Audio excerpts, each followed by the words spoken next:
اگر انسان کی جماعت چھوٹ جائے بلکہ نماز بھی قضا ہو جائے سونے کی وجہ سے، اس سے اتنی ظلمت نہیں پیدا ہوتی جتنا بدنگاہی سے اندھیرا دل میں پیدا ہوتا ہے۔ حضور صلی اللہ تعالی وسلم بخاری شریف کے اندر یہ حدیث موجود ہے، فرماتے ہیں حضور صلی اللہ تعالی وسلم کہ جو شخص آنکھوں سے کسی نامحرم کو شہوت سے دیکھتا ہے، چاہے وہ حسین امرد ہو، لڑکے کی صورت میں ہو یا لڑکی کی، تو یہ آنکھوں کا زنا ہے۔ زنا العین النظر، زنا العین، اور ایک روایت بخاری کی ایک نسخے میں ہے زنا العینین، دو نسخے، بعض کتاب بخاری کی نسخوں میں عینین ہے، دونوں آنکھیں، کہ دونوں آنکھوں کا زنا جو ہے وہ آنکھوں سے بدنگاہی کرنا، حسینوں کو بس اسٹاپوں پر کھڑے ہو کر تکنا، اسکول کی جو بس ادھر ادھر تمام گیا اپنی آنکھوں کو خراب کرنا، اور وزن اللسان المنطق اور وزن اللسان النطق، دونوں نسخہ بخاری میں، بعضی روایات میں ہے نطق یعنی بات کرنا نامحرموں سے بلا ضرورت۔ ایک تو ٹکٹ خریدنا ہے بھائی، اب بکنگ پر وہی بیٹھی ہوئی، مجبوراً لے لو، آواز بھاری کر کے بات کرو، زیادہ ٹوپی ووپی سے مت سنبھالو، داڑھی پر ہاتھ مت پھیرو، بات جیسے ہیں ویسی رہنے دو، اس کے بعد جانے کے لیے اپنے کو سنوارو مت، جس حالت میں جا رہے تھے ویسی حالت میں جاؤ، آواز کو بھاری کر کے کہو بھائی مجھے ٹکٹ چاہیے، اور جلدی سے بھاگنے کی کوشش کرو، جتنا جلد اللہ کی نافرمانی کے مقام سے بھاگو۔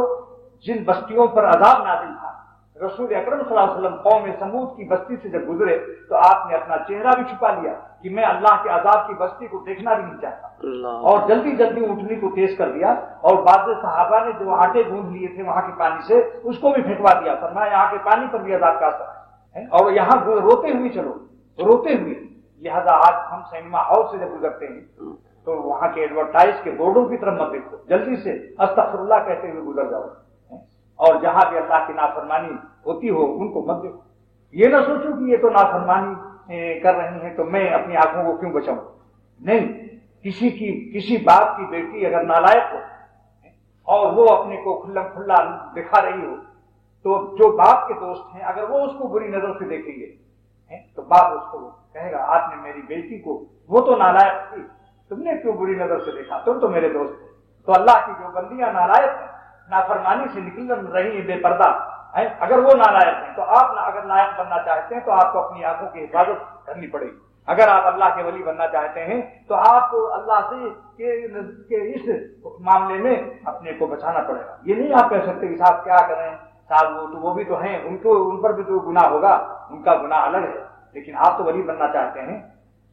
آپ کو چاہیے کہ آپ ان کو یہی سوچ لیں کہ یہ تو نافرمان ہے، اپنی نظر کو بچانا،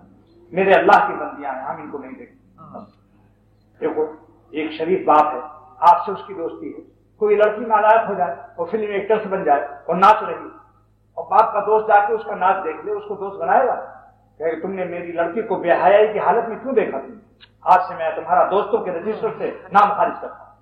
تو اگر دنیا میں کوئی نافرمانی پھیل جائے تو یہ مطلب نہیں کہ آپ کو ہم کو اللہ کا ولی بننے کا شوق ہے، لہذا ہمیں اللہ تعالیٰ کے احکام کو اپنے اوپر نافذ کرنا۔ یہ نہ سوچو کہ گناہ سستے ہو گئے، زہر سستا ہو جائے تو کیا کھا لیں گے اس کو۔ بعض لوگ کہتے ہیں صاحب وہ تو خود ہی گناہ راضی ہو کے میرے گود میں آ گیا، اگر کوئی زہر چوریا بازار سے خرید کے، عجیب معاملہ ہے۔ بعض لوگ کہتے ہیں صاحب جب تک ٹیلی ویژن نہیں تھا میرے بچے گھر سے دوسروں کے گھروں میں آوارہ پھرتے تھے، دوسروں کے گھروں میں جا کے چھپ چھپ کے دیکھتے تھے، تو میں نے ان کی آوارگی کو بچانے کے لیے کہ گھر سے بے گھر رہتے ہیں،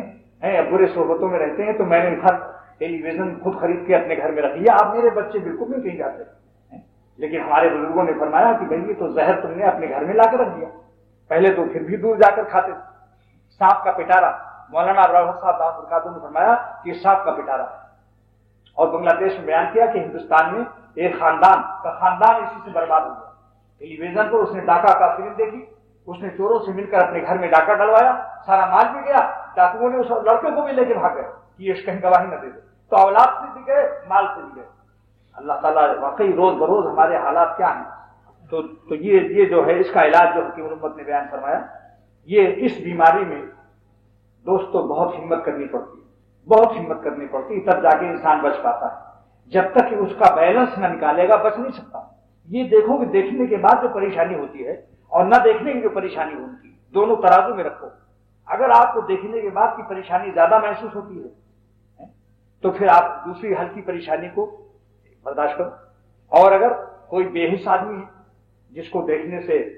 کوئی پریشانی نہیں ہوتی بلکہ نہ دیکھنے سے زیادہ پریشانی ہوتی ہے، پھر اس کا حکم دوسرا ہے. اس کو یہ بتایا جائے گا کہ اللہ تعالیٰ کو ناراض کر کے تم اپنے دل میں جو خوشی حرام درآمد کر رہے ہو تمہاری خیریت نہیں ہے. کسی وقت جوتے پڑ سکتے، کسی وقت گردے میں کینسر اور پتھری پڑ سکتی ہے، کسی وقت میں ایسے خطرناک مرض میں ہوگی کہ رات بھر سول ہاسپٹل میں اور جنا ہاسپٹل میں اتنی زور سے چلاؤ گے جیسے بکرا ذبح کیا جاتا ہے. اور میں نے ایسی آوازیں سنی سول ہاسپٹل میں اور بنگلہ دیش کے ایک ہاسپٹل میں ایک جوان لڑکا ایسا چلا رہا تھا کہ پورا ہاسپٹل سر کو اٹھا رکھا تھا. ڈاکٹر بھی پریشان تھے، کوئی مرض ایسا درد